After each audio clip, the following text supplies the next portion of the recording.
Ew. All right. So after making a video yesterday, I already got my boy Davin right here, who was like, Joe, we need to talk. And I haven't talked to Davin in how long? It's been like a year or two at least, but yeah. A year or two at least. So look at the beauty of that. I'm getting to talk to my one homeboy who I haven't talked to in forever. Also, I'm going to shout him out, give him an awesome introduction, because ain't nobody knows a person in real life that's like Davin, who's been paid to play a video game by a college. They paid his education for video games. Now, since we're also going to be talking about politics, I'm sure based on stereotypes, people who side with me would be like, here we already know what we're getting into. So that's why I think this is going to be an awesome conversation too, because you ain't no fucking dumb. So did you watch the whole video? I did watch the whole video, yeah. So what did you like about it first? I'm sure you can agree with the theme when it comes to loneliness with our homies our age. Like people, like I get so many calls from so many cats my age, and then it just not escalates, but I then know so many people older than us, guys and girls, who they're lost, and through being lost and not having a purpose, that leads into not just sadness, because you could just wake up and have a bad day, but then you get mental weariness. You know, you're waking up and you're depressed from the start of the day to the end of the day, and it gets really dark. And you don't want your homies to be dark. And the worst part is sometimes only they can help themselves. Have you ever experienced that before? You got any friends that are in that situation? I'd say for me, I'm in a... I wouldn't say I'm like lonely, I guess, because I have people I talk to like literally every day, right? I got family around me, so I'm good in that regard, you know, thankfully. But at least on like where I want to be at in life, I guess, which is also a sentiment that I kind of got, you know, from you. Like I feel like I'm 26, you know, at this point in my life, right? So I feel like where I always see myself at 26 isn't where I see myself now, and I feel like not all of that is because of my own choices, if that makes any sense. Like, I feel like I'm not saying I was dealt like an unfair hand by any means, because I'm very fortunate for what I got and for all the opportunities that's come my way and everything. Like you said, I mean, I got paid to, you know, play video games, so so by all means. But I feel like it's really hard for a 26-year-old that like in today's age, or even anyone younger, you know, anyone just going to college or coming up out of college or anything. Just it's harder like for them compared to people that are older than us to, you know, get really like going and like really flesh themselves out into the person that they see themselves to be, where they want to get to, right? So for me, I think that's kind of like my biggest problem. This is the sentiment that I got from your video yesterday as well. So I totally agree with that. And it's interesting because I have boomer parents, right? And do you have boomer parents? My mom's like 62. My dad's like 60, so pretty much. Boomer. Yeah, and for the people who don't know, Davin is just like me. He was, I don't know if you were born and raised in New Jersey? No, born in Miami, and then I moved to Jersey when I was 11, and then I moved back after like 20. So, I mean, the formative years, the important years, Jersey. And for all the Floridians and Southerners who hate the Northerner, the Yankee coming to their town and bringing traffic, trust, I pay my fair share of taxes, and I'm striving on the road great. So don't hate me, hate the others, all right? Because I'm sure you know that too. You hear it all the time, right? Yeah, we see it all over the internet too. It's like, get out of the state. And I kind of get it. I mean, I-4 is, if you're familiar with I-4, I know you don't really take that often. I don't take it often, but I know it, yeah. That's like the highway from Orlando to Tampa. Oh my goodness gracious. The amount of accidents I see on the road just because land surveying full time and we have to do some jobs out there. Crazy. So to stay on theme with video, just to make it as organized as possible, let's get into the fun stuff, which we'll get into politics. You like talking politics? I love talking politics. Dude, me too. Me too. Do you you mentioned you talk to your boys a lot. Me and Davin do keep in touch often through Discord. Do you talk politics with the boys in Discord at all? Yeah, all the time. Fire. See, I got a very weird hand because, as you know, I got a lot of girlfriends, and talking politics with girls is very different. You shouldn't do it. Yeah. You just should not even do it. But I refuse to not do it. I always want to do it. I always want to have the conversations. And sadly, it had some relationships phase out, but I'm hoping with time, just like with anything, like, because they know I'm going to hit them back up, whether they like it or not. You know what I mean? I'm going to hit them back up and say, come on, I love you still. Okay. So, did you vote this year? I did vote this year. All right. I also voted I voted my special election. I'm going to vote midterms. I'm very informed. I'm a very informed voter. Okay, tell people what special election is, because midterms. I think even though most people have no idea about a midterm, tell them about a special election. Even I don't fully understand what a special election is, but a special election pretty much is for like a judiciary positions. It's for local like office positions, and it still holds like some weight, but it's not as important as like a midterm or obviously like a general election for like the president and stuff like that. But I mean, any election that's like local to you or that you can participate in, you should. I mean, I'm sure. I mean, yeah, people have. More important. Yeah, local is definitely more important, 100%. Right, it impacts your life like way more than the president, at least in past times. But yeah, for sure. Yeah. So, in the general, who would you vote for president? Did you go MAGA? No, I did not. All right, I went My guy did not go MAGA. Was this your first time voting? No, I voted the year before. No, I voted for Biden as well, back in 2020. So, not that don't get me wrong. Not that I want to though. I'm not. Saying I'm not like full Democrat. I'm honestly, I'm past it. Is what I would say. I'm past Democrat. I feel like Democrats are, and they're also as the party themselves. I feel like a lot of people are going to have the same sentiment where they want them to do a lot more. They're kind of just there, They're kind of just like, hey, we're not them, and they're not doing anything else. So, but yeah, that's my sentiment. I think a common theme for also, because we are at the end of Gen Z, technically, if we could say, I don't know. I think we are the end of Gen Z, the oldest of Gen Z. It's 96 to whatever in the 2000s. So we're like 3 years in. I bring that up because most people our age, we see past the Democrat and Republican. It's right. we the person, because we know. I'm sure you would agree with me that you also believe there's a permanent bureaucracy, and they hide behind Democrat and Republican, and that adds to the divide. I agree with you 100%. Yeah. Okay. So, before going into why you voted for Kamala, I think because the first thing I made with the video was on tariffs. I want to know if you're for tariffs, if you're not for tariffs, if you're looking to be patient on tariffs. Because if you know from the video, I am excited.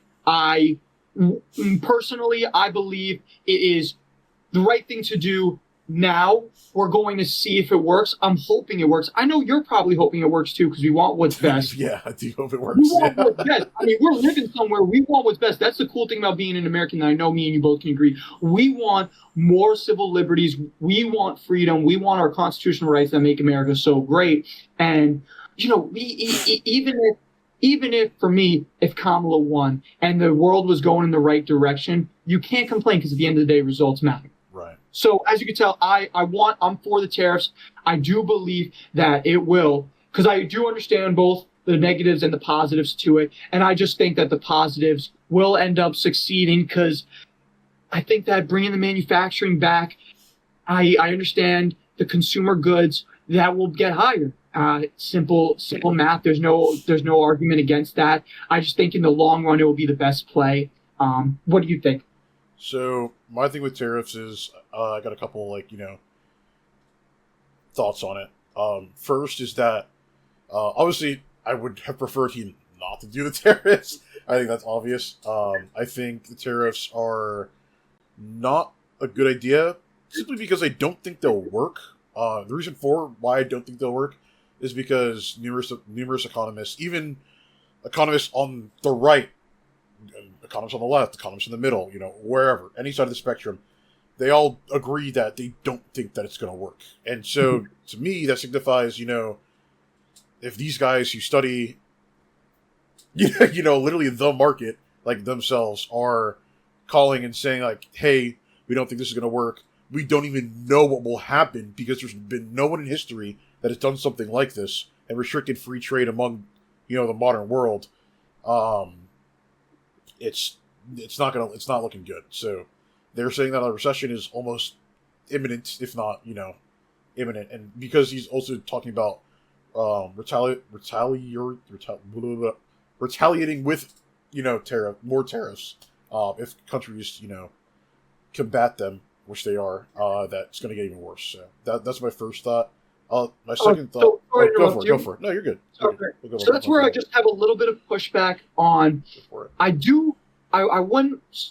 can't agree with it's never not worked, just because we are getting tariff from other countries, as I'm sure you're aware, because the Liberation Day, they made the huge chart yesterday. Right. There's historical records. A huge conservative who I know a ton of Republicans nowadays would side with would be Reagan. And he has an infamous video saying how tariffs were no good.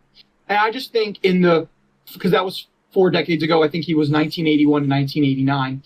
I do think we were in a much different state then. And I believe that was when we did try the global agenda of the free trade, yet we're still getting tariffed by other countries. I'm sure. Did you see that chart that I'm referring to?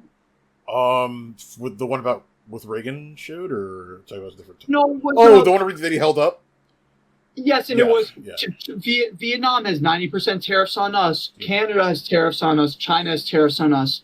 And I think that would be very informative for a lot of people, because not so many people like to even get into politics like me and you. And I think if they were to just even know that other countries were doing it to us, that would just open their mind a little bit. I don't think make them side with the tariff, but just know that it's not us being the bad guy already. Because I think Trump makes some great points that we've been messed around with a lot, and our empathy, which some look at empathy as a weakness, I think there's a balance, right? What do you think? On terms of empathy? Yes. Yeah, for sure. I think empathy is needed. I think, to be an actual human, and what an actual human is, like a, living, walking, breathing person, you definitely need empathy. You can't do without it. Having too much, though, I agree, is a weakness. I feel like you need to hold and stand your ground on some things, especially like core values and ethics and beliefs. So I'm with you on that, at least, yeah. It's hard. I know me and you as men in today's day and age, because I battle with it often. I've been called Mr. Nice Guy for a very long time, and I make the joke that I took Mr. Nice Guy on a walk a couple months ago and shot that cat 9 times. LOL, Catman Joey. Shot that guy 9 times, because you just have to stand up for yourself, and then and you can't stand up for others if you can't stand up for yourself. Agreed. Yeah. So with that going forward, would you recommend in lowering the budget through another sort of tax? How would you, instead of doing tariffs, what other plan do you think you would like to do? To be completely honest with you, I don't know. I don't have the answer. I don't have the answer to that. But I do think with Trump coming in and cutting a lot of the fat of the government out, I feel like that idea is honestly a decent idea. I just think the way he is going about it and went about it and will go about it is completely wrong. But the idea of, cutting government spending and pulling back on unnecessary resources, I'm sure any company, if they go unchecked for a while, will have some, trickles and holes in the boat. So I'm sure, that could have been resolved. But I think the way he's going about it was irresponsible. It was way too aggressive, and it was way too short of a time. He should have had realistically, probably a proper timeline, and it seemed really erratic, and today we're going here, next day we're going there. And it also worried people because of how aggressive and erratic it was. One day he says they're cutting the Department of Education, the next day he comes back a bit on it, then the next day he just does it and doesn't say anything. It's not really giving me any confidence in, he 100% knows what he's doing with that. So right, I totally agree. And the American public can see it via legacy media and independents, both left and right. They are scrambling, because not only is he wanting to, because his agenda is so heavy and we as Americans want it in a way like, right, we want the government to be cut, and we also want illegal criminals out of this country. Those are huge agendas for our people to track down criminals and take them out of this country. This is you would agree that that's a large task, and he's trying to do it in 4 years. If I could interrupt, I'm not now. Obviously, anyone dangerous, I don't want in the country. Don't get me wrong. Obviously, I'm not saying to invite illegal criminals in or anything of that means. But there are a lot of illegals in the country that are also just not criminals. And although they may not have come here through, legal means, right? They're here. So kicking them out, especially when they boost the economy because they take jobs that nobody else wants to take, like working on farmland and doing all pretty much like the dirty gutter work because they're trying to find work anywhere they can, and also just contributing to the economy because they're buying stuff and putting money back into the economy, even though they're not getting anything back out of it, like any social benefits or anything like of that nature, any government subsidiaries, like how other Americans would. Like they're not getting anything. There's just and also that goes back a little bit to the empathy thing where, they're just at the end of the day, they're just trying to have a better life for themselves and their family, right? So, and again, another thing, it's the idea that you can get behind, let's get the dangerous illegal immigrants out, right? You hear that blanket statement, you're like, okay, I'm with it. There's no reason not to, right? But exactly. It's again the way he's going about it that is really, not inspiring a lot of confidence, and because of that, a lot of innocents get swept up, and a lot of families get separated, and a lot of illegals become afraid to do their job, the ones that they have been given, and other industries suffer because of it, and it trickles down. But you get what I mean. But that's and the same conversation that we're having, we know that most people in government, I believe, are good people. And I believe that this conversation that we're having is why these issues have been having for so long, is because they've been trying to compromise and find that middle ground. And these are hard tasks for society to up and end. So I want to put you on the hot seat because I want to get right into where we can find middle ground real fast. Because then I think we could have an awesome conversation for the viewers and show that one side isn't the most normal person who's voted for Kamala is not entirely woke, and the most right person is not a heartless Christian nationalist too. It's his Bible, and that's his way of going. Right. So, first one, do you think the United States should have a wall? A war? A wall. Oh, a wall. No. Okay. Next question. That's the hot seat. That's the hot seat. Have you ever are you familiar with the hot seat from Jesse Lee Peterson? I'm not, but I get I gotta get the sentiment. So it's fine. Yeah, because we're gonna have fun. Does the chicken have lips? Wait, what? Wait, repeat that. Repeat that. Right. We're gonna make it fun. We're gonna make fun. Does a chicken have lips? A chicken have lips? No, it has a beak. I think so too. Okay. Okay. Okay, I think so too. So, would you agree that a wall will help our border security, keeping people out? And a normal person would say, I have a picket fence in my house for privacy, and we know the Great Wall of China is famous for keeping the Mongolians out. We know that our Border Patrol agents are having a hard time keeping the migrants out. The border has been politicized throughout these past years. I know you can agree with me that we don't know. I personally believe that the Biden administration has been letting people in to allow them to raise the census to have more Democratic voters. You may disagree or agree, but since you don't agree that a wall would help, what do you think will be better? I'm sure you would think, well, we need to make the process of becoming a legal citizen easier. I don't recall. I think you specifically asked, should we have a wall? I think a wall actually would help. I just think it's just not necessary. I think there's other ways that we can, other cheaper alternatives that we can do to not maybe entirely secure the border, but help it. And I think that also a wall is very. The message is strong with that wall, which some might want that message to get across to people, but I also feel like it will help, but it ultimately won't cease anything. Like people will still come illegally, it will happen.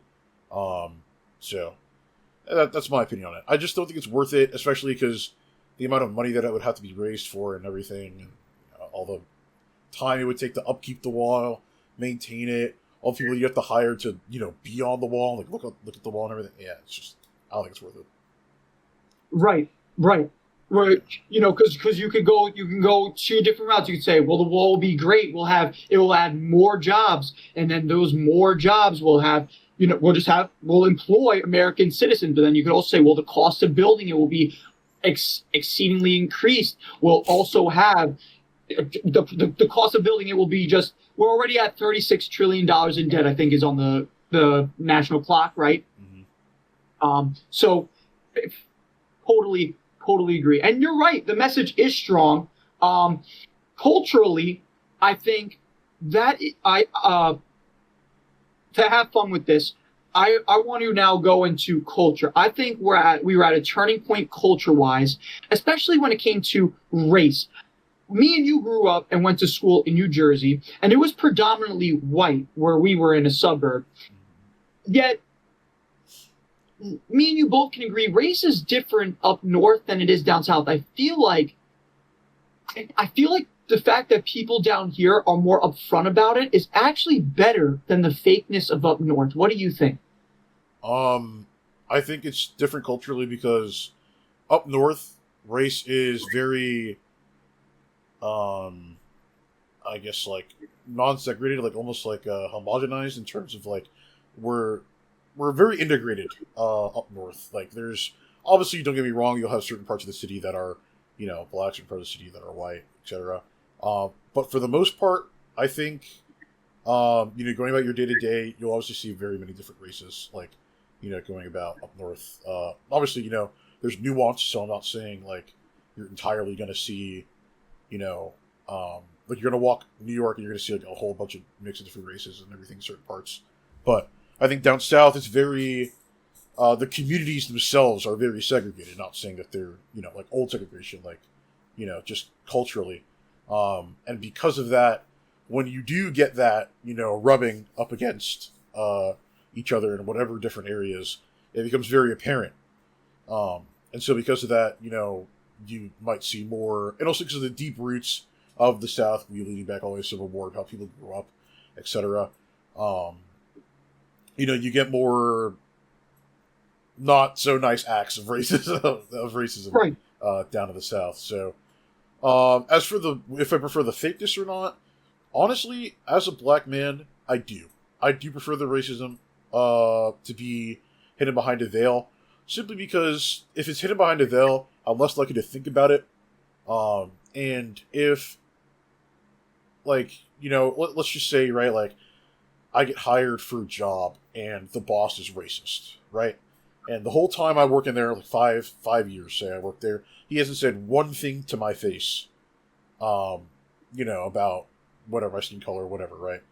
I honestly have it preferred that way than to work for a boss down south and like within the first couple months, like I know like this guy's obviously racist, because then like I'll feel uncomfortable. It's something I'm going to be thinking about like every second of every moment I'm around them. It's something that weighs on you mentally as well. When you hear racist comments, it's like it like adds up. It's just not great. So honestly, I do prefer the fakeness of up north if that does occur. So I don't have to think about it pretty much. So, and now I want to stay on race because I think culturally it is so important, and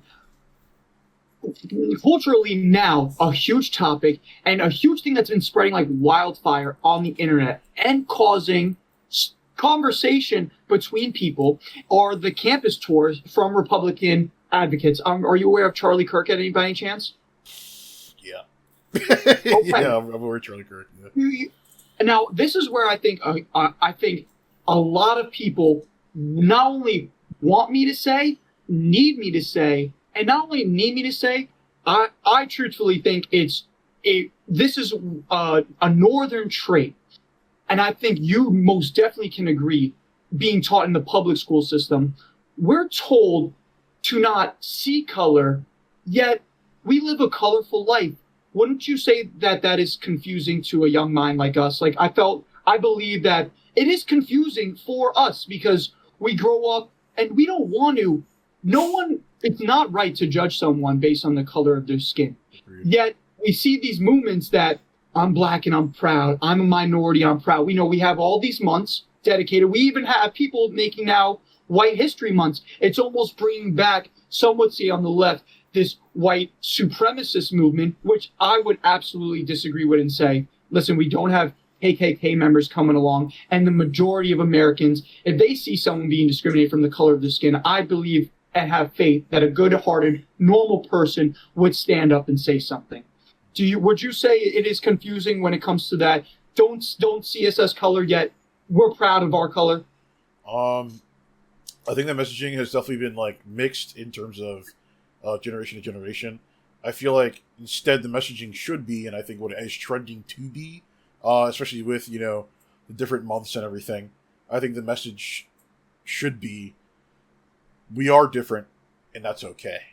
Which is what the messaging should be. What I think I've grown to learn. I think what most people grow to learn. But as from the young age of being taught, don't see color, I feel like that's much more so a thing of the past. At least in that regard. As for like the White History Month stuff, obviously, I'm but one guy, and this is just my opinion. I don't know if I'm wrong or right on it. The White History Month stuff, it feels like a white supremacist kind of like movement because it's in response to like Asian, Hispanic, Black History Month, and it feels retaliatory. It feels like, hey, they get one, so we should get one too, but in like a negative context, like so it doesn't feel not right or good because like obviously I think further down the line, like say hundreds of thousands of years, like if we move past racism, sure, fuck it, why not, right? But I feel like nowadays, because the system itself, and by the system I mean like the Wait, I'm gonna stop you. Okay, We'll put you on the hot seat. Mm-hmm. Next question. Sure. Do you believe the nation is in and of itself systemically oppressive and racist to minority groups? Me personally, I don't believe that anymore. My argument would be because in legal writing, those laws are all gone, right? I would go the step ahead and say it actually is going the opposite to now the whites because of affirmative action, etc., because those laws are discriminating. And just because this is a great conversation to have because legally, me and you both know in writing, those laws are discriminatory, but we can't forget the context. Why was affirmative action had? Because discrimination was happening in the workplace. Title IX was happening with women. These things didn't just come out of nowhere. Would you agree?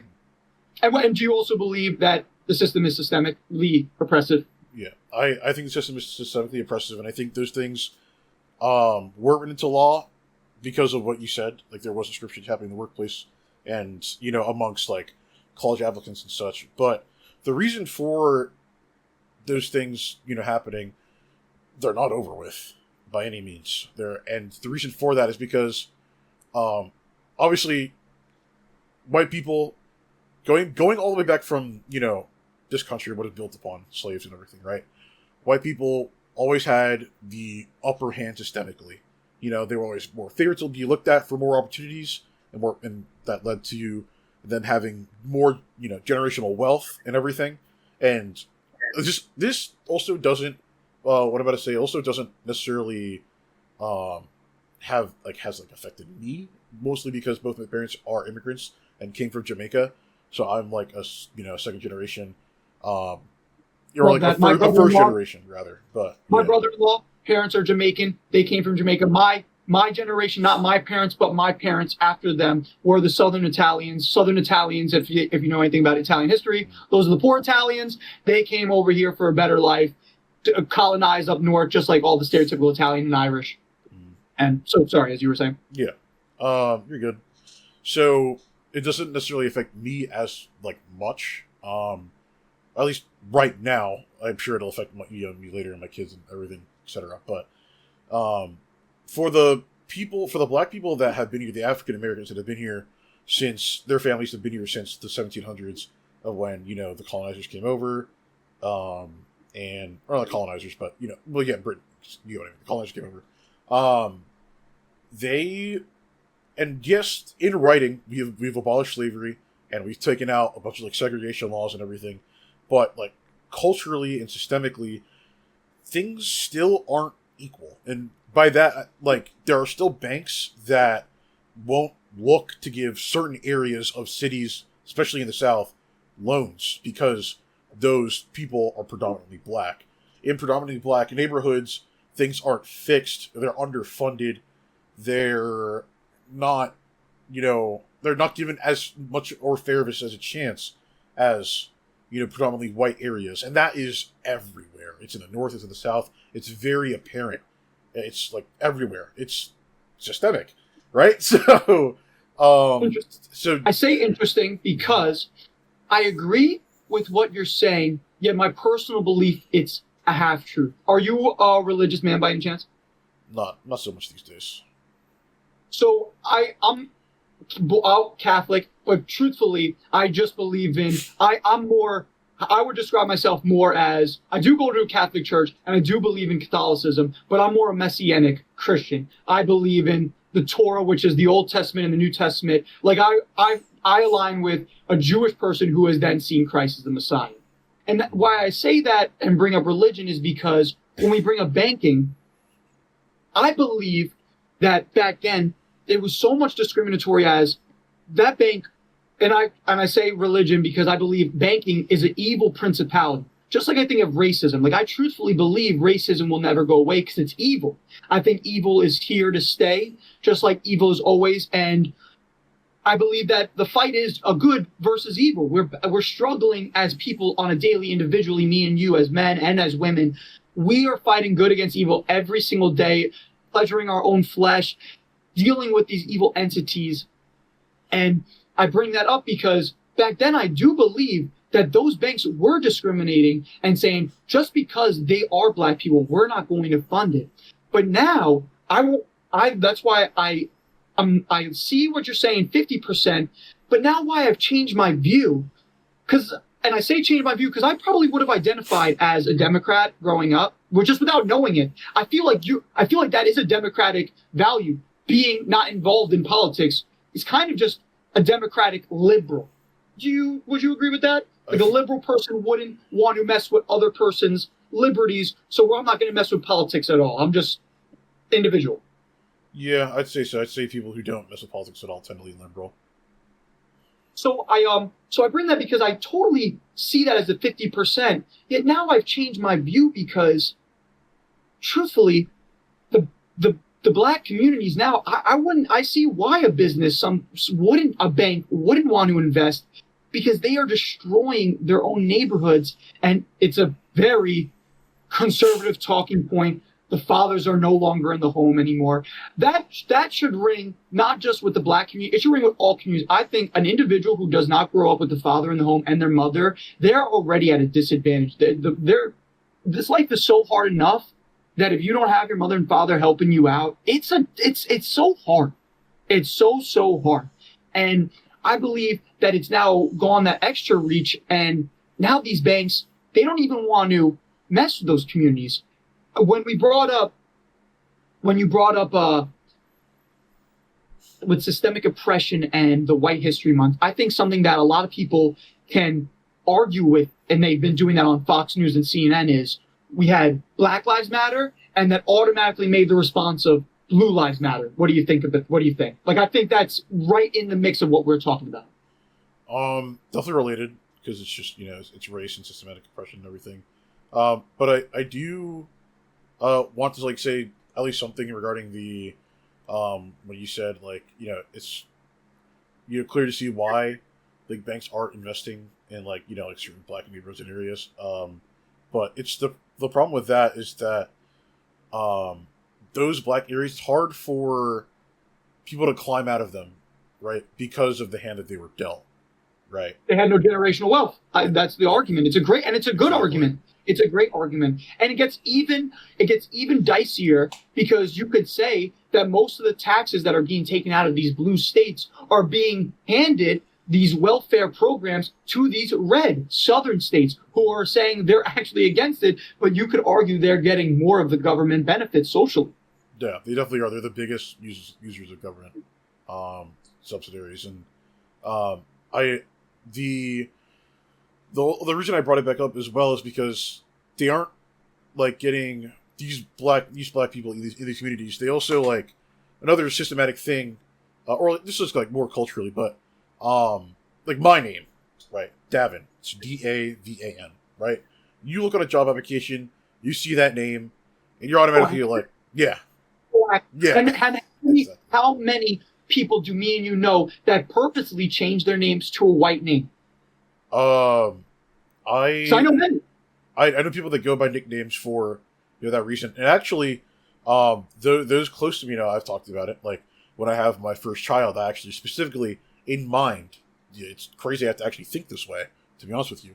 But in mind, I wanted to pick something for my child that didn't sound so black, right? Like that. It's a very like ugly way of saying it, to be honest with you, but it needs to be said. I didn't want to pick something for a child that felt so black, right? Like so culturally black. So I picked the name that I want my first child to have. At least if it's a guy. For the girl, I mean, I haven't thought that far, but right, it's just what I want, right? They say you're not a man if your first kid ain't a boy. Yeah. So, I went with the name Douglas because I feel like Douglas isn't like a, Kyle, like like what I don't know a black guy named Kyle, right? So it's Kyle compared to like Douglas. Douglas is a very like I guess not gender like racial neutral name. It can go either way. So on an application, my son puts down Douglas. They're like, oh, okay, like whatever, like probably they're not thinking about it. But if they see like Davin, they could gloss over it. And because everyone has biases, these recruiters, they have biases, even though they're not supposed to, they do, right? And nothing you can change about that. So, at least nowadays. But if you, over time, like culturally shifting, right? If we even just give, I'm not saying reparations by any like by a huge amount or anything. Davin, do you believe in reparations? Depends. I think that's. It's touchy because it's very. We're not anywhere near giving anyone reparations. Don't get me wrong. I know that, and I'm not saying. I'm not entirely sure myself if people even deserve reparations. For all the things that our families have gone through, but I do think that they would help, and I do think that it would benefit society if they were given. Why do you think it would benefit society if they were given? And going and making that a point B. If you believe in reparations, do you believe in giving it to the settlers? Well, I don't know what the word they're using now in the political realm, but it's the. Can you help me out on this? It's giving it to the black people that were here from the beginning. They're using a term for that, like the grassroots. Not giving it to the immigrants, obviously, right? Because Jamaicans, right? The Jamaicans weren't in that slave trade, so there are some people are not considering them in the reparations grouping. They're not even considering the immigrants. They're more likely making that the Native Americans, which is in my belief, I think it's a very funny phrasing. I think Native American is not a nice way. I believe in just calling them Indians, and the black people that came here through the slave route with the settlers. Well, I'm not to get too technical, but those people, the Native Americans, they take offense to the term Indian because they aren't Indian. India is on the other side of the world, right?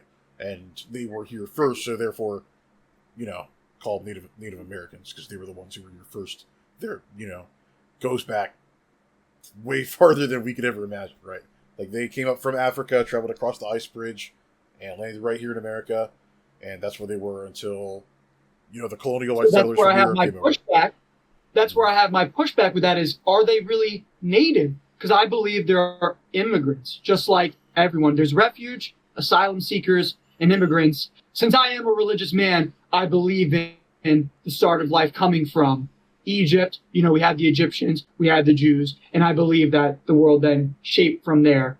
But so going back, though, reparations being a slippery slope, would you agree with, let's give it to, as you would call them, the natives, and the slaves that worked here with the settlers? Right, yeah. I do think they should be given, but as for how much or to what degree, I'm not sure. Obviously, there was there's let's say 40 acres and a mule, that was given to certain, black folk back then, but it also came with, some, it wasn't exactly that. There was also some things that were added on top of that, in secret. But the reason I think that it would benefit society is because these, black kids growing up, I also want to say I have no idea what Native American communities look like nowadays. I think there is a huge drinking problem among them, but that's something entirely different because of their way of life and everything. And I think they're also dealt a shitty hand, but because they had land taken and everything. But sorry to interrupt. You brought up a great point. That is my argument against social benefits. I believe we need to hold ourselves more accountable, because the more we give free things, the actual worse it's making us. So moving forward, and I know you can understand because it goes both ways. Right. But I do think it is beneficial to society to give these things, because when you think about it, as let's just say a black boy, he's 10 years old, right, and he grows up in the roughest part of Compton, LA, right? Yeah. He doesn't see a way out. His thinking is I just gotta live, day to day, here and now. I'm probably dead by 25, right? He's just gonna grow up. He's not gonna look for an actual job. He's just gonna sell drugs or get into gang violence, whatever the case is, right? The stereotypical thing, right? Because he doesn't see a way out. But if he is given the opportunity, if he's given something, there's a way out. There's a ladder for him to hold on to and go and tug onto it and climb his way out of that hole. But because he's given nothing, but maybe just barely scraps of Section 8 housing just to get by day to day to live, there's no way out, and the cycle will repeat itself over and over and over again. And that's just, the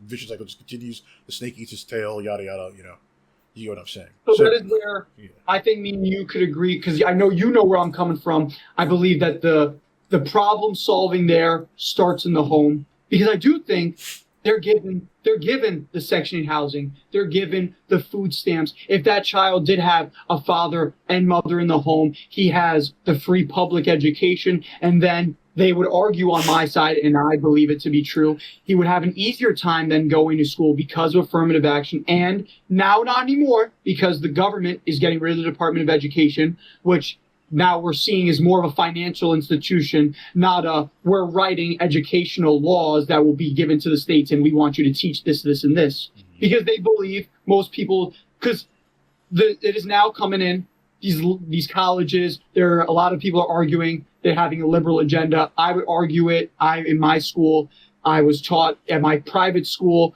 the Ibram Kennedy, how to be an anti-racist, and I was sitting in that classroom thinking that it was ridiculous. So then that is where my argument then comes forth. Devin, it is now 10 o'clock on a school night. This conversation is incredible. I want to put you more on the hot seat right now to end it, because we're going to have fun, because now we're going to think about the future. Okay. Now, let's have fun. Nancy Pelosi, Chuck Schumer, keep them or get rid of them? Get rid of them. Get rid of them. Who's worse, Nancy or Chuck?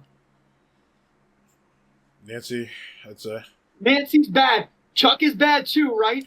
What did you think about Cory Booker's speech? Beautiful. honestly, absolutely beautiful. I think he's Oh, no. I also want to say he's actually the reason I reached out to you. He's actually the reason I reached out to you. Tell viewers why, and tell the viewers really what his speech was about too. His speech is about pretty much like everything. In today's political, world, everything that he thinks is wrong. He talked about the injustices that he thinks all the Republicans are pushing for, socially, systematically, financially, etc. Like through those 25 hours he spent on the Senate floor, he addressed everything that I would have wanted, anything that any person on the left would have wanted, and I think that is a beautiful thing. He did that in protest and set the record for longest speech held on the Senate floor. I think he was right about mostly everything, if not everything, and it's again, he's saying the correct way to do these things in government, and make America a more welcoming place for everybody. He wants an America for everybody, not just the 1%, not just for the white people. That's what he wants, and that's what he said during that speech. Why did you reach out to me because of that speech? So I reached out to you because of that speech because, well, one, I noticed I didn't get to bring it up, but I noticed you used some words that I did want to question you on in terms of the globalist agenda, and there's another word or another phrase you threw in there. No homo? I'm sorry? No homo? No, it wasn't that. Okay, globalist agenda is a great one. That one, though, is going to be a time cruncher for us. I think that one, especially I'm surprised to hear you question that one, being that you agree with a permanent bureaucracy. That one is going to be interesting to hear your side of the story on that. Do you remember what the other one was? The deep state.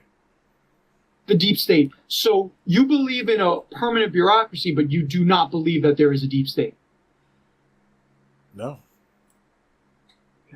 What when you think of deep state, when you hear people say deep state, what do you think they're talking about?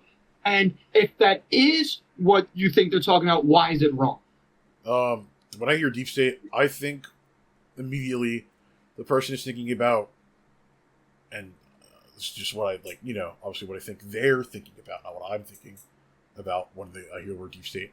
I think they're thinking about some shadow puppet government of Jews running the government, is what I think they're thinking about, right? Oh, so you're going right into the Jew? Okay, yeah, okay. That's so you thinking when someone says deep state, they're going automatically for we're in the hands of the Jews. Do you believe that America is very favorable to the Jews because most people on the left are pro-Palestine and they are shifting away from Jews? It's becoming a very dicey, and I believe it divided Democrats and made it real tough for them to get back and identify and have this synchronicity. I think you could agree too. That was it split a lot of Democrats. Yeah, I'd say there's always split a lot of Democrats. I do want to mention that the reason for me thinking the phrase or the deep state is so wrong is because I think it doesn't exist. I think it's just fear mongering because it's easier to get people behind these catchy phrases of deep state, globalist agenda, etc., than it is to really, and because they're trying to shift the blame away from who's really at fault, and so they use these imaginary shadow puppet governments or who's really running things behind the scenes, where the actual deep state is just the billionaires, the 1%, the ones at the top.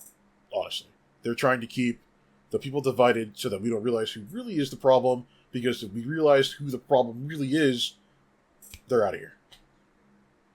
And would you say that is the white settlers who are deep in the permanent bureaucracy of government? Would you more align with that?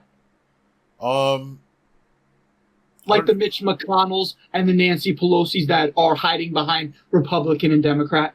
Yeah, I'd say they're part of the problem. I also think they don't also have to be a part of the government at all. So I think every billionaire, whether it's Bill Gates, George Soros, Elon Musk, Warren Buffett, right or left, I think billionaires shouldn't exist. And the fact that we have them and that they're so plentiful and bountiful in America is a problem, and that says something. Okay, so I love this. I don't agree. I do think, like, I do believe that billionaires should exist. I'm like, for a guy like Jeff Bezos, I do believe he capitalized on the internet and that is the truest of American dream. I do believe, though, that he should be taxed accordingly more than us, because I think there's a much bigger class issue. I believe us middle classers, people that are making on average 66,000, anywhere between that 35,000 and 100,000, I think the middle class is being penalized the most, because we are the ones putting these tax dollars, and we aren't the ones who are getting the social benefits, because our income is high enough where we don't receive Section 8 housing, we don't receive food stamps, we're paying for most things on our own, yet we are subsidizing for people who you could argue are not. I've worked a ton of jobs where I've seen most people using their food stamps at the gas station, where they could be using their food stamps to get a whole thing of chicken. Right, that's $7 when you could just go to a gas station for $7 to get a Red Bull and a bag of chips. The permanent state, I think that was an awesome. I think it's so funny, because I think it's not funny. Funny's the wrong word. I just love that you do believe in a permanent bureaucracy, and we can find middle ground on that. I do believe that the permanent bureaucracy is, I think it's white, black, I think it's everyone, billionaires included, and you're definitely right. The ones who we don't know, they're really running the show. Are you familiar with Kash Patel? Is he he's the CIA, the director of the CIA now, yes? FBI guy, yeah. FBI, he wrote a sorry, great book called American. No need to apologize. Literally same thing. And I mean, they're not the same thing, but you could argue that they are. That what's the difference, right? The Federal Bureau of Investigation, they deal with this, where the CIA does with this. They're meddling. There's bad criminals in there, just like there are corrupt cops and there are corrupt people. People can be evil, and there are corruptness in everything. So I believe that in that permanent bureaucracy, there are billionaires behind the scenes. I bring up Kash Patel because he worked in the FBI. He was appointed by Donald Trump, very criticized by the left. You'll see Senate hearings where he's getting grilled by left and right people. But he wrote an amazing book that I would definitely recommend. It's called American Gangsters. And through his experience, he talks about who he believes is the permanent bureaucracy. He goes into more depth. And it's a thrilling read for me, because I, as a young adult, just like you, when I was growing up and the America that I was sold on, and I still believe it, that this is the greatest country in the world, I really thought that there was no such thing as a bad person. We have these amazing systems in place that will keep this corruptness out. Yet, as I've gotten older and with my religious views, and I believe it is to be true, evil principalities do arise in people. They are here to stay, and we just are fighting that good versus evil. So I do recommend that book. And then second, since we're getting there on time, because now we're going to get more fun, because we talk about how let's get rid of Chuck, let's get rid of Nancy. They are the worst. 2 questions. They don't have to be yes or no's, even though I would like them to be yes or no's. It's just unfair to demand a yes or no. Do you believe that the Department of Justice was politicized these past couple of years? 100%. Biden and Trump. 100%. And I'm so glad we could say that. And that, I think, is the biggest injustice. And that is what I believe what makes America so great, is that we have appeals courts. We have some of the longest appeals courts in the world. And seeing our Department of Justice get politicized, I think, is a terrible shame, and it needs to get called out. And I personally believe, and I hope that you can agree with me, I think what happened to Donald Trump was terrible. And I think it was very unconstitutional. I think that was a huge reason why many people flipped Democrat to Republican. What do you think? Talking about the impeachment? Let's just go with the talking point of let's be fun. If on the street with people who don't like each other, because some people can be real nasty. If someone were to find out this person's a Trump voter, the liberal or the person on the left will say, "I'm not going to vote for a felon." I think them just saying that is such a buzzword talking point, and I do believe them bringing up those 34 felonies should not even be brought up, in the sense that it doesn't hold weight in comparison to what the true meaning is, whether he did it or not. And by doing it, I believe that is him paying somebody off. In my personal opinion, it's legal. It's legal. If I mess with a girl and I don't want her opening her mouth and I pay her off and she accepts that payment, that's legal contract. And I believe them to hold him against that is not great. Are we going to judge him on morals? I mean, we judge everyone on morals, and is it fair? I mean, who's to say? I just think for what he was bringing for the culture, it was a very poor argument, and Democrats were really holding strong. You say anything good? Well, 34 felonies cuts it all out. What do you think? I think, I mean, I think you're not going to like what I'm going to say. I think they do hold weight. Do you believe the Stormy Daniels? Not the Stormy Daniels story. Sorry, the one where he goes into that store. I don't know what the store was called. The famous store in New York City, and he messes around with a girl in the dressing room moments after meeting her. Is this sounding familiar? I'm not familiar with the story now. Well, then let's just go into the Stormy Daniels, right? She's a known prostitute. He messes with a known prostitute. He is a billionaire, right? This matter was private. We never knew about it till he started to run for office. It comes out, and fact is, it seems like he paid her off to not talk about him messing with her because that'd be bad for his PR. I personally believe that is not very important in the sense of what he was bringing. That's the wrong way to word it. I just believe the pros were outweighing the cons. What do you think? So you're saying as long as someone brings something, like positive to the table, that they should be excused of any past crimes they've committed? Is that what you're saying? No, I'm not saying that, and that is where this argument's dicey. Yet I just believe that those 34 felonies shouldn't have even been brought up in the first place. I believe that those were politicized, and because they were politicized, they were actually able to make those charges.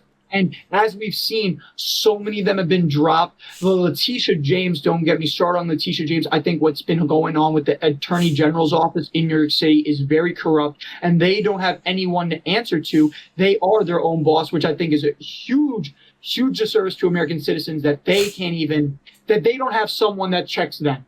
And I think that the Department of Justice being very politicized, I think it was one-sided. And I want to know if you think it was one-sided as well. And if you do believe it was one-sided, do you still think those 34 felonies should have held up and that should have made people go left? Because it was a Democratic judge who, handed him down those felonies. I'm gonna, obviously say it was one-sided, but I also feel like, fair. I mean, if you committed the crimes, man, it's also like, you shouldn't be acquitted for them or anything. Like if you did the crime and they find you guilty of it, no matter right or left, I think you got to be punished for it. And the fact that he wasn't punished for it, I think it was wrong. I think it was. I would argue. I would argue that he was punished because he had to pay so much money in lawyer fees, and this ruined his campaigning. Had to spend time in court. The infamous him falling asleep in the court. I mean, the guy's 88. Well, I don't know how old he is, but shoot, if I would be like, this is a bore. Like this is, and would that be? I'm not a lawyer. Would that even be a criminal case, or would that be civil? Because would he just have to, if he was found guilty, he would just have to pay lump sum of money? I mean, he was also found guilty of other things like inciting violence. We can talk about January 6th. A lot of things that we're going to that I'm going to say that we don't have time for, but inciting violence, January 6th, accusations of rape that he was found guilty for, taking the files from the government office and not hiding them, but having them in Mar-a-Lago scattered out throughout the place where even help could find them. There's a million different things he did wrong. There's a million different things I think he should be prosecuted for. So if guilty of any of those things, I feel like he should be barred from office. Also, you bring up that he's 80. Should an 80-year-old really be running the government? Like Joe Biden included. I will say that. Joe Biden included. So, like, there's a bunch of different things that, I could say to why I don't think he's unfit for office. Age has been a great theme, and I do believe that is another one of those half-truths, full truths, because I know me and you could both agree when we talk about the permanent state, it is you would say the talking point, old white men, and I wouldn't even disagree with it because I believe that there's not only old white men, there's old white women, there's old black men, there's old black women, there's old everyone in there. 100%. I do think he's pretty impressive though, because most 80-year-olds, they're retired and he's working. We can at least agree that he's working. He's out there. He's working, but he's also spending a lot of time golfing and spending millions of taxpayer dollars jerking around on the golf course, where he's already in just this at the term of this term he spent a lot of time, like a large percentage of time not working and golfing instead. And his last term, he spent the most vacation time out of any president ever in history, doing obviously different activities, but it was mainly golf. So there's that. Businessman in me wants to say that's networking. But on to the second point. Because I'm glad you could say that you believe the Department of Justice was politicized. And I think that was a huge turning point why we saw so many people shift left to right. Because this was a blowout. This was a huge culture statement. This election, even though it was the first one I voted in, it was the second one for you. But I think you could say that this election was way bigger than the first one you voted. Do you agree? I agree, but I also want to say that I don't think that was the reason why so many people shifted left to right this cycle. So then before going into that, I think the next thing that I want to talk about, which is huge for us Gen Zers and huge for the world, was COVID. I think COVID was unbelievable. I know that the suppression of speech via social media was a huge thing that opened my eyes, a huge thing that opened a ton of people's eyes, because simply we're all on our phones and we're seeing posts that are being posted, getting deleted, and one side is claiming it as misinformation and disinformation. The other one is saying, you're getting rid of my free speech. We both can agree that it's more nuanced because these private companies at the time had the right, because they're a private entity, they can tell you what you can and can't say. They're private. Right? Mm-hmm. But I think we both can agree it's more nuanced than that. And if they're erasing what people say, that is, at the time, a controversial issue because COVID was new.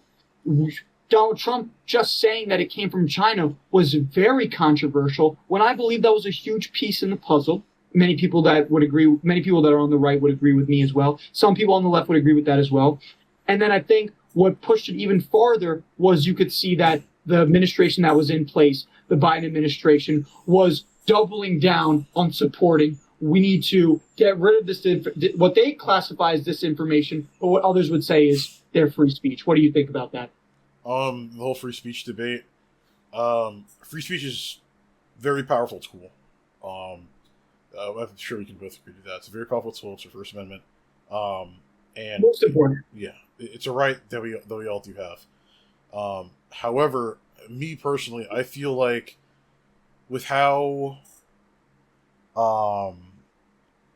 powerful a tool it is, it's also very dangerous. And misinformation is obviously very dangerous. So I feel like for these private companies, to allow free speech, it can harm society in a very negative way, and it has, like letting people speak freely, like since Elon has gotten Twitter/X, right? Let's not go into that. I was trying. Because we've talked about so many great things, and I've been loving this conversation so much that I think it'd be so much fun if we do a weekly thing, because I'm loving what this conversation is. I think this is so entertaining and so much fun. What do you think? Yeah, it's been fun. Yeah. Do most of the people that I talk to, I would say that I'm not in an echo chamber, because I truthfully you can tell I'm seeking these conversations out. Right. But most people are, because they're with your friends. Do you have anyone close that you have these conversations with and they're opposite? Do your parents agree or disagree with you? My parents, I could personally say, they are starting to agree with me. My mom less. My dad is slowly starting. He voted for Trump this time around. My mom did not vote at all, but he's never voted truthfully ever. My mom has always voted Democrat. What about your parents? Have your parents always been? Parents, since they're immigrants, left is, yeah, as far as I can tell, like forever they always voted Democrat. And, yeah, my dad is. I don't think he actually voted this election cycle. I think he's kind of like waned because he didn't like you know, a ton of things that Kamala kind of like stood for. But my mom certainly, I definitely through and through a Democrat. My dad though, he just abstained from voting this time around, I believe, and he's like kind of in the middle. I think he's like a centrist type of person. But yeah. In the Discord chats, would you say most of the people would, if anyone doesn't know what Discord is just like Discord. People definitely know about Discord. It's so big. It's now a public company. It IPO'd, I think, last year, the year before. Did it IPO? It's going to. It's not yet. They're looking for investors. Yeah. Yeah, just a chat room that a lot of people play games, do IRLs, or just have conversations with. Would you say a lot of people that you talk to, are they more in the middle, or they just like you? I would think you're more. Would you even consider yourself now? Would you, in today's term, a leftist or a centrist? I'm definitely a leftist. If I had to describe myself, give it even a firmer word, I'd probably say I'm a socialist. But I do. You believe in socialism, though? I do believe in over socialism. capitalism. Yes. Oh, that hurt. We'll get there one day, but that hurt. The people around me aren't as left as me. I'd say a lot of them aren't as left as me, and that's okay. Obviously, you believe what you want to believe. Obviously. But I think majority of them do hold left-leaning views that I surround myself with. That feel that I have. I do want to touch on something regarding that, but I also do want to say that I'm not in an echo chamber because of the media that I consume. Like, I'm not only just watching, like CNN or like left-leaning, political commentators or anything like that. I'm also listening to the other side, and I know a lot of the talking points of like the right. I know a lot of like what they agree with and what they aren't disagreeing with, what they're pushing, the message out to their supporters and everything. So I see both sides. I obviously have a bias and agree with the side. So when I'm hit with something from the right, my first instinct, because I'm human, right, I have biases, my first instinct is going to think that, okay, that's wrong. But obviously I try to take the time to really like listen and really like, think about it as non-biasedly as I can and see it from the other side. Because that's how you reached your initial thought. You heard both sides and said, I believe this is the right side. And I think that's what most people in this world are doing, yet these loud microphones on the legacy media, which have been catastrophic for our boomer parents because they have not grown up with the social media. I believe the overwhelming amount of information has caused mental weariness with people our age because we just know so much. We see so much from all over the world, and it is at most, I think 90% of the time, counterintuitive because we need to just keep staying with our local communities, dealing with our local communities. Would you agree? No, I disagree. I think I'm for if you're for like small local, I'm for big government is what I would say, but not current big government. I do want to say that. So I feel like it would be better if there's like a whole bunch of things, but like just know for now. But I also do want to touch on something you said in the last video as well, where you said it's like sad to see that there are people who have this has like the loneliness and everything. People that are in echo chambers, like separated and have stopped being friends because of political like disagreements. I would say I've ended friendships solely over political disagreements, but it's just that the people I tend to get close to and be more comfortable around, we just share the same, views. Like for example, I mean, we both know. Okay, I don't want to call him out, but we both know a John, right? Okay. Okay, we both know a John. We know a John. We know a Jake. We know a Dylan, right? You know what I'm saying? Okay. So those people, I great friends with them in the past and everything, but with the way that things were trending, the way that they were talking about certain things, people, and topics, I just wasn't comfortable with that anymore. So I simply took my leave, and that's just what it was, right? So it just happens to be that way. I'll still talk to those people if I see them, or I'll also have a further conversation with them, right? But I'll never be as close with those people as I would be someone who shares the same sentiment with me as other people. So, that's a great point. And I would you believe me if I said I would actually extend it and go, I wouldn't even go to that extent, because that's just reality. People who agree with your morals, you're going to stick to. I'm going more to the point where me and you are having a conversation where we're clearly disagreeing on a lot of things. Yet you're not screaming and yelling. I'm not. And I've been noticing that they really are screaming and yelling, and they'll make assumptions about someone based on their belief. The typical right winger, it would say, Bible thumper, you only believe in what you believe in. And whether that be true or not, I still don't believe someone should be disrespectful. That doesn't mean that the texting gets less and maybe you guys fall out, but you should not be hating, because I think if you hate someone, that's ruining someone's inner peace. Yeah, definitely not. I don't hate them by any means. I hope they don't hate me by any means, but I've had a conversation with them a few times over, whatever amount of time. So, it is what it is. Right, because hate, what's hate going to do? It's just going to lead to more violence and killing, and just not good times. You know what I'm saying? I rather we could sit in a room with people who disagree and have these conversations, and being that we can have these conversations makes it much more fun. Like, I think we can now joke because we're in reality. Even though we believe we're in two separate realities, I think we could still have the conversations, and not I think we clearly are. Mm-hmm. So, dude, this was awesome. You had a good time? Yeah. Yeah, this was great. Davin, I liked this so much that I think it could be occasional. Yeah, I'd be down to, honestly. I think it will be fun to do it in the way where a headline comes out, boom, me and you talk about it. Here's your side, here's my side, boom, and make it kind of like a show, almost just like how the legacy media does a panel. And now it's, as you can see, it's gone past the legacy media. Me and you go on YouTube, men and women go on YouTube. They see their podcast, and if their podcast talks about political news, most people love when there's one side and the other. Yeah, it's like sports teams. So, you're betting, who to win. Yeah.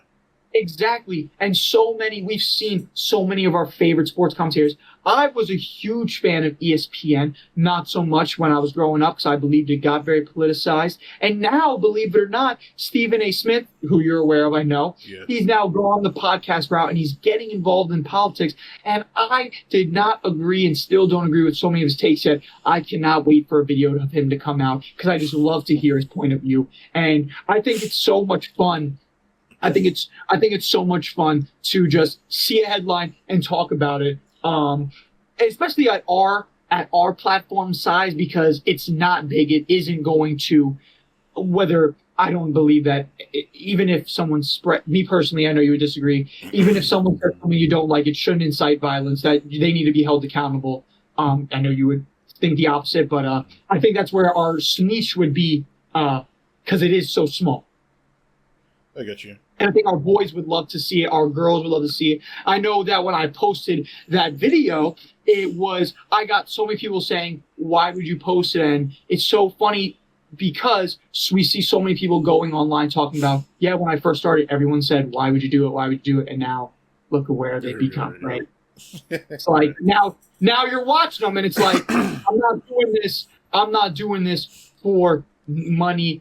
Clearly it ain't going to be making money. I'm doing it to have these conversations, to catch up with my folks. This was so much fun. And we're hoping these next 4 years are going to be something. Yeah. We'll see. Tariffs came in yesterday, right? Yesterday. So, I mean, you did mention it in the short term. It's not going to look too hot, but it might look pretty cold. I think the short term is going to look ice cold. I think 401ks, your stock portfolios are going to drop. We're already seeing the drop. I think the inflation is going to rise. I do believe that we need to hold strong for the long-term game. there's a lot of people that can't hold strong, unfortunately, though. But we'll see how it goes, right? So That's how it goes, right? yeah. Sacrifice, which is the same theory. Like if you kills one person to save a million, would you do it?